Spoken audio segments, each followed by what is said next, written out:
komentaryo o uban pa suhestyon alang sa atong pagtuon ini nga kapunon, pwede mo take sa atong numero or message sa ako mga kaigalaan sa akong Facebook.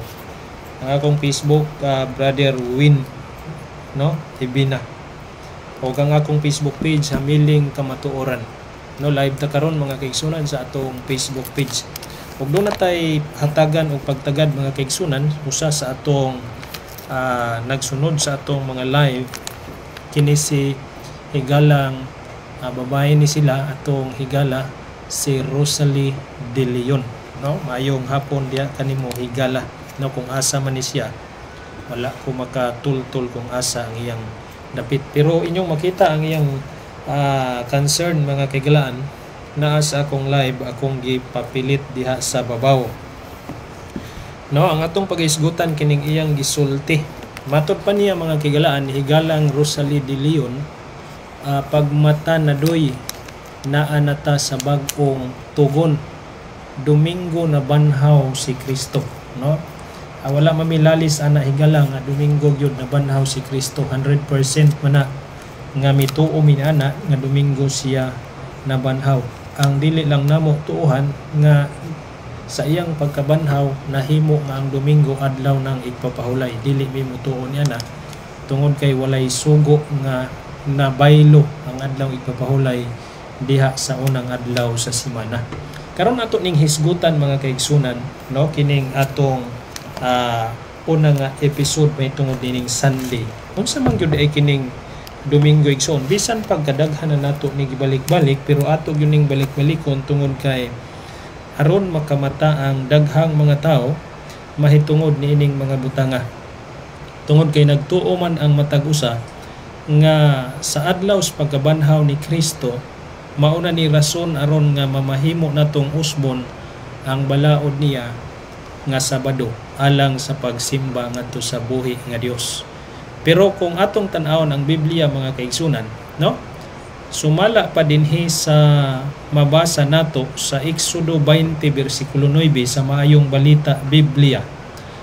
O laktaw mo basa mo, ilista ninyo sa inyong mga papel o ballpen. Mabasa usab nato sa Exodo 23:12 ug Exodo 31:15. Gisgutan nga kining adlawng Domingo mga kaigalaan or unang adlaw sa semana, adlaw sa pagtrabaho.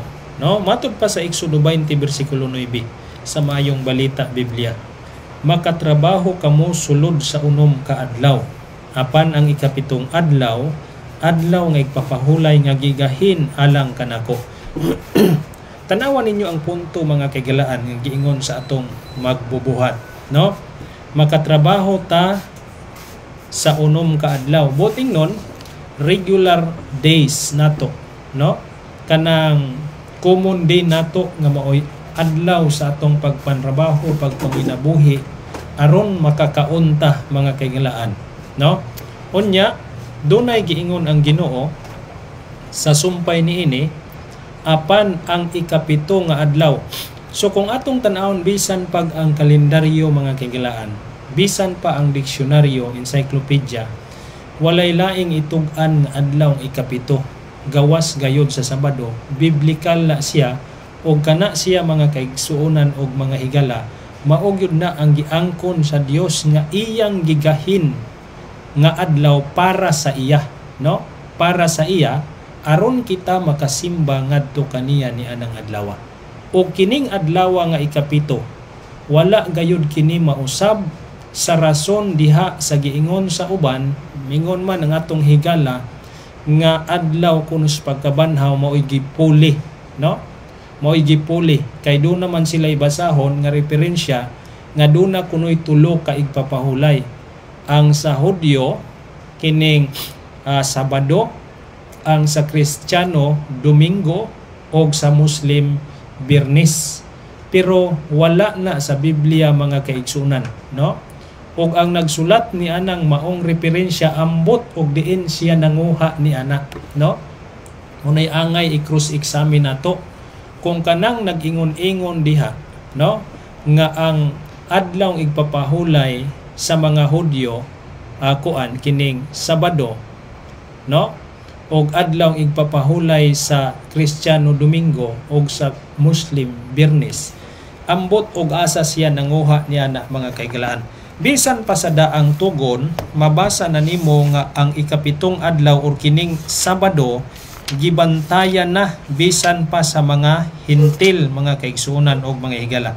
Akong basahon, Isaiah 56 versikulo 6, mingon pa dinhi, og miingon ang Ginoo ngadto sa mga hintil nga miduol og nag-alagad og nahigugma kaniya og nagtamod sa adlaw igpapahulay.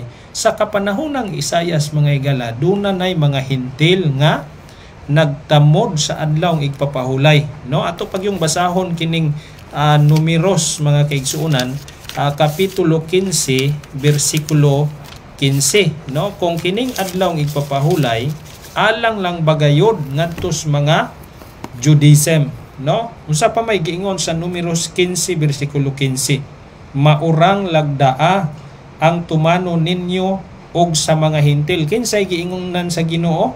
Ang iyang katawhang Israel. Subuti pa sabot igsuon, kung maurang lagdaa ang tumanon sa Israel og sa mga hintil, matod pa dinhi nga nagpuyo uban kaninyo, mga lagda kini nga walay katapusan alang sa tanan ninyong kaliwatan, kay ang usa ka hintil sama ra kaninyo sa atubangan sa Ginoo. So klaro ra kaayo dinhi bisan pa dinis daang tugon sa panahon pa ning Moises mga kaigsunan ug mga higala, ang hintil ug ang Israelanhon managsama ra diay diha atubangan sa Ginoo ug unsay balaod nga gisunod sa mga Israel mga kaigsunan sa unang panahon, mao gihapon ang sundon sa mga hintil, no? Mao na siya mga kaigsunan ug mga higala, mao na gisulti sa Biblia ug kini siya wala gayud mausab, no? Wala kay makita ni anang walura kabuok teksto sa Biblia sa bag-ong tugon nga naghisgot sa Domingo nga ang adlaw igpapahulay nga mong adlaw ikapito gialisdan sa Domingo sa rason sa pagkabanhaw ni Kristo. Wala kagayoy mabasa ni ana igalaw igsuon, no? Unsa man di ay kining Domingo sa ato nang gibasa kaganina, adlaw na sa pagtrabaho. Bersikulo 9, no? Ato usbon sa pagbasa, makatrabaho kamo sulod sa unom ka adlaw. So asa man ta magsugod pag-ihap aron nga moabot og unom.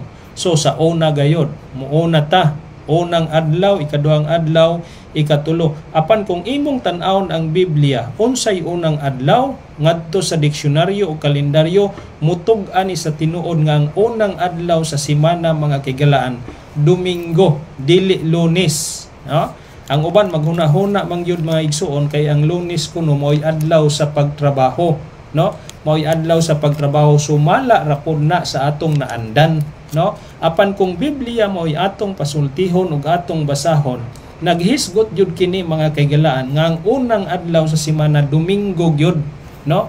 Apan unsa may nahitabo nganong nanirado man ang mga establishmento, mga negosyante ni pahulay man, nagsugod ra kana siya mga kaigalaan og maigsuon sa panahon ni Constantino sa dihang naghimo siyag edict nga ang tanang establishment sa adlaw Domingo isira, no? Isira mga kaigsuonan, no? Didto nagsugod og gisuon unya nadala kanas mga katigulangan hangtod ni ining panahon na nga mga tao nga walay pagsusi sa Biblia. Mo na ngani ang mga Seventh-day Adventist nagtug-an sa tinuod og unsay gisulti sa Biblia aron makatuman na kita sa balaod sa Ginoo. Mao bitaw miingon ang bersikulo 20, remember the Sabbath day. Kay ngano man nakalimtan naman no? Sa mga tao igsoon.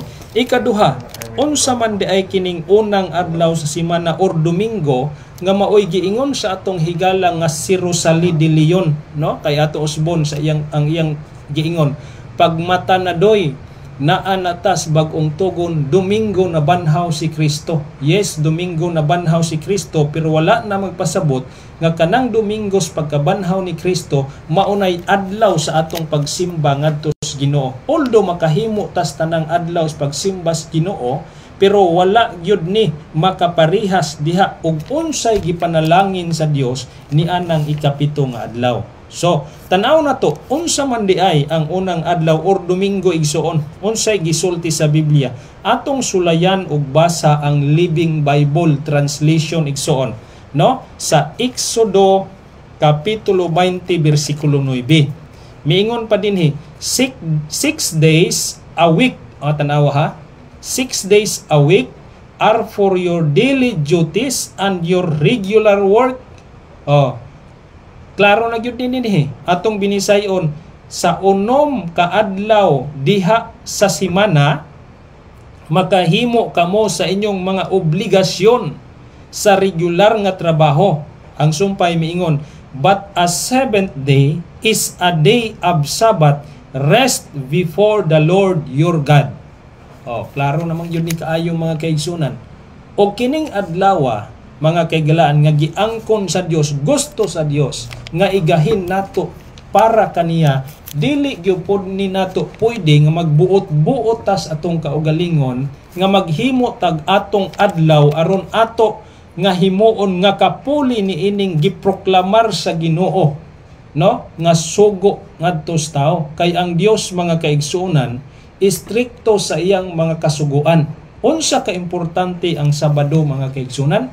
Gibuhat niya dili lamang ingon nga pahulay, dili lamang ingon nga aron mabalaan ka, dili lamang ingon nga aron mapanalanginan ka or makapahulay ka. Gibuhat usab kini niya aron himuong ilhanan niya sa matuod niyang mga katawhan, no?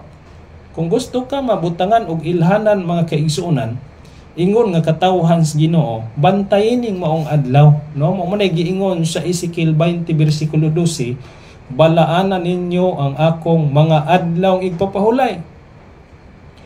Aron kini mahimong ilhanan, taliwala kaninyo og kanako, aron kamo makaila nga ako ang Ginoo nga nagbalaan kaninyo. Wala gyud siya mo proklamar niining pulonga ngadto sa unang adlaw sa pag-ingon, balaanan ninyo ang unang adlaw sa semana aron kini mahimong ilhanan, taliwala kaninyo og kanako. Wala siya moingon ni ana. Ang iyang giingon, balaanan ninyo ang adlaw igpapahulay. It is referring to the seventh day of the week, no? Dito sa Exodus chapter 20 verse 8. Mauna siya ang tinuod, mga kaigsunan. Unsa pa man, no? Kining unang adlaw, mga kaigsunan, nga giingon sa atong higalang adlaw kuno sa pagkabanhaw ni Kristo, wala man tay supak ni ana. Sumala pa dinhis Mateo 28:1, adlaw nga maoy sunod sa adlaw nga igpapahulay. No, atong basahon. Mateo 28 bersikulo 1. Tapos sa adlaw nga igpapahulay, boting nun humana, no? Na-end na tapos na. Sa pagbanag-banag na sa buntag sa adlawng Domingo, si Maria Magdalena ug ang laing Maria nangadtos pagtan-aw sa lubnganan.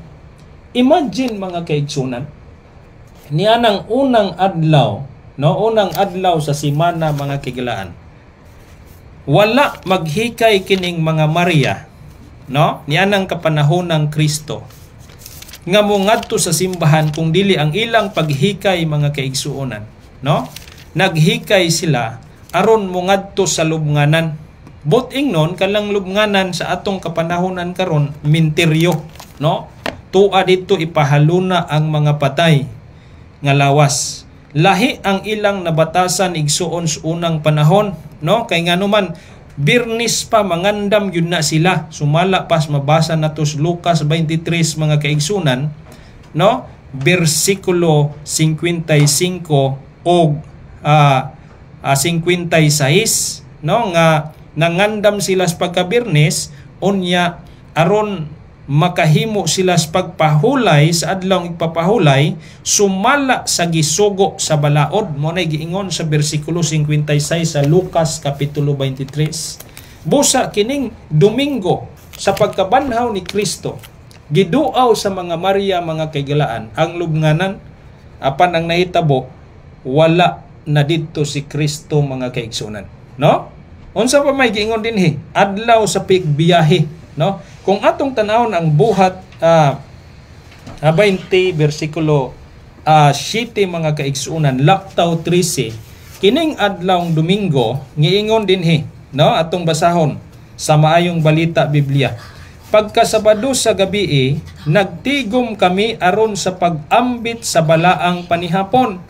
Og ang mga tao giwalihan ni Pablo hangtod sa tungang gabi, sanglit mugikan man siya pagkasunod adlaw. Miuna kami gikan og milawig ngadto sa Ason aron among hapiton si Pablo. Kay mauman kini ang iyang gitugot kanamo, sanglit nagbaktas man siya pag-adto didto. So makita nimo dinhi mga kaigsuonan, walay nahitabo nga pagpahulay, walay nahitabo nga pagsimba dinhi mga kaigsuonan sa buhat 20 bersikulo 7, no? Wala gyud higalang Rosalie de Leon, no? Walay nahitabo nga pagbalaan, walay nahitabo nga pagsulod ngadto sa simbahan. Ang nahitabo dinhi mga kaigsuonan tungang gabi, no? Nagwali si Pablo, doon na ba'y pagsimba dahil tungang gabi mga kaigsunan, no? Kining nahitabo kay nga naman mulawig or mubiyahi si Pablo, walay lain ang higayon, busa iyang gisulit ang panahon nga kauban pa niya ang iyang mga kaubanan. Mauna siya mga kaigsunan. Unsa pa mangyod mga igala, no? Ato gyud ning ayuhon mga kaigsunan. Sinsilyohon nato og unsa kining unang adlaw sa semana og unsay gisultis balaang kasulatan. So, mungarita sa Levitico 23:3, no, dinhi sa The Living Bible Translation. Mingon pa diri. Kini siya mga kaigalaan, matod pa, the seventh day of the week, which are always days of solemn rest. Tanawa ha? Seventh day of the week, dunay balaan nga pagpahulay in every home, times for assembling to worship. Tanawa, no? Panahon or takna nga magkatigom alang sa pagsimba and for resting from the normal business of the week. O tanawa, giklaro gyud dinhi mga kaigsuonan nga adlaw alang sa normal nga business ang unom ka adlaw diha sa usa ka semana. But the seventh day, mingon pa dinhi, of solemn rest in every home, time for assembling to worship and for resting from the normal business of the week. So klaro din hihigalang Rosalie, no? Ato lang gipasabot ang atong higala nga wala tay supak niya ng adlaw sa pagkabanhaw sa atong Ginoo. Ang amo lang gisupakan nga ang adlaw sa pagkabanhaw inyong gihimo nga kapuli nga adlaw igpapahulay sa giproklamar sa Ginoo nga adlaw igpapahulay nga mong adlaw ikapito nga mong adlaw Sabado, no? Kay inyo ra gyud na siya, wala gyud nay aprobasyon diha sa balaang kasulatan, no? Dili gyud na siya mapamatud-an laliman ka anang 8 ra ka buok bersikulo ang naghisgot sa Domingo sa Bag-ong Tugon, pero kung imong tan-awon ang ikapitong or Sabado dias Bag-ong Tugon, di lang kay 8, sobra pa 40 ka mga bersikulo or ka mga instances nga gihisgutan sa New Testament og doon nagoy gipamatuod sa Juan 18:31 nga ang Sabado balaan kaayo, no? Mo bitaw na nga si James Cardinal Gibbons mga kagalaan siyang libro nga The Faith of Our Fathers. Mingon siya, you may read the Bible from Genesis to Revelation and you will not find a single line authorizing the sanctification of Sunday, no? The Bible in its all utterances proclaim that the rest is Saturday, a day which we Catholic never sanctify. So klaro dinhi mga kaigsuonan, ang tanan nga ning sunod ni ining Domingo mga kaigalaan, dili wala mo sunod sa Biblia, no? Ang tanan nga nagbalaan sa Domingo wala magsunod sa sugo sa Ginoo, no? Og ang wala magsunod sa sugo sa Ginoo mga kaigsuonan, unsa may giingon sa Biblia atong basahon, no? Katong mga wala mo sunod sa sugo, Biblia ang atong patug-anon igsuon, dili ta magbuhat-buhat og atong statement lamang. Matud pa dinhi sa Salmo 142 mga kaigsuonan, 119, no? Atong tan-awon mga kaigsuonan, 119, 155. Mingon pa dinhi, dili maluwas ang mga dautan kay wala man sila magtuman sa imong mga balaod. Higala, no? Kung imo ning nasabtan nga maong bersikulo, ang tao nga wala mo tuman ining balaod sa Ginoo sa adlaw ipapahulay, no? Bisan pag wala kay gibuhat nga krimen dinhi sa yuta, giila ka nas Ginoo nga dautan nga tao, no? Mao man giingon dinis bersikulo, dili maluwas ang mga dautan kay wala man sila motuman sa imong balaod. Matarong ta sa atong pagtuo igsoon nga wala tay gilupigan nga mga tao dinis yuta, no? Wala tay gidaog-daog pero nagsupak tas balaod sa Ginoo unsa may tan-aw sa Ginoo sa atong gibasa dautan, no? Karon unsa pa may lain nga giingon dinhi mga kaigsuonan? Basahon gihapon nato kining The Living Bible Translation sa Juan 20 bersikulo 1. Og atong pamatud-an nga kining Domingo mao lamang kini ang adlaw sa gitawag nga common transaction. Tanawa ha, dili gyud ni siya balaan, dili gyud ni siya adlaw sa pahulay, wala gyud mo pahulay ang Ginoo, wala gyud magbalaan ug wala magpanalangin ang Ginoo ni anang adlaw, no? Ni anang adlaw ha. Matod pa dinhi, early Sunday morning, while it was still dark, Mary Magdalene came to the tomb and found that the stone was rolled aside from the entrance. No? Unya sa Marcos 16:1 og 2 kay kuan man ni sila mag-atbang man ni, mingon pa diri, the next evening when the Sabbath ended, so nahumana ang Sabbath, Mary Magdalene and Salome and Mary of the mother of Jesus went out and purchased embalming spices. Early the following morning, just as sunrise, they carried them out to the tomb. On the way, they were discussing how they could ever roll aside the hagstone from the entrance. Domingo ning adlaw ha. Kung gihuna-huna ninyo mga kaigsuonan, no? Nga kanang inyong pagsimba sa adlawng Domingo, maoy kapuli sa adlawng igpapahulay nga sugo sa Ginoo kay ang inyong rason na banhaw si Kristo, no? Wala gyud mag-ingon ana ang Biblia. Inyo ra gyud na siya, no? Dili gyud ka makakita sa Biblia nga gihatagan na og panalangin sa Ginoo, proklamasyon sa Ginoo nga i-demolish ang Sabado og alisda ni anang Domingo nga inyong gipuli sa adlawng Sabado nga moy adlaw sa pagsimba, no? Maura man gyud na siya diha mga igsoon ang senaryo, no? Kay ang giingon sa Deuteronomio 16:8 maing balita Biblia, og sa ikapitong adlaw panimba kamo, sumala sa gisugo kaninyo sa inyong Dios, ayaw kamo pagtrabaho ni anang adlaw, no? Sugo gunas Ginoo. Og ang Exodo 16 bersikulo 29 mga kaigalaan, miingon ang Dios, ako ang Ginoo nga inyong Dios ang naghatag kaninyo sa adlaw sa pahulay. Unya imong alisdan, no? Imong buhat-buhatan higalang Rosalie de Leon tungod kay nabanhaw ang atong Ginoo, himuon nimong rason aron makasupa ka siyang balaod. Ha? Dili na mahimo, no? Nga maghimo tag atong kaugalingong konklusyon dihas pagkabanhaw sa adlaw sa pagkabanhaw sa atong Ginoo ug maoy atong himuong katarungan sa atubangan sa Dios tungod kay nabanhaw ka Ginoo, mao na lang ni akong adlaw ipapahulay. Unsa may giingon sa Ginoo mga kaigsunan? Basahon nato Mateo City bersikulo 21 mga kaigsuonan. Matod pa dinhis bala ang kasulatan, no? Kay aron atong masabtan kining mga butanga. Mateo kapitulo 7. Dili ang tanan nagaingon kanako, Ginoo, Ginoo, makasulod sa gingharian sa langit.